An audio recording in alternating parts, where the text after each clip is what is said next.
Huwag mong husgahan ang isang tao batay lamang sa kanyang nakaraan, sapagkat ang bawat isa ay may karapatan sa pangalawang pagkakataon. So, hi mga kuya at ate, welcome kayo sa aking page na pangalawang pagkakataon. Mga kuya at ate, sa masusing pagninilay-nilay, ang nakaraan ng isang tao ay tila aninong sumusunod saan man siya magpatungo. Ngunit ang anino ay hindi kailanmang ganap na larawan ng kanyang buong pagkatao. Ito'y piraso lamang ng kanyang paglalakbay. Ang mga pagkakamali at sugat ng kahapon ay bahagi ng kanyang pagiging tao.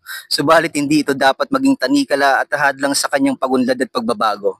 Ang paghusga sa isang tao ayon lamang sa kanyang kahapon ay tila pagtingin sa isang aklat sa pamamagitan lamang ng unang pahina.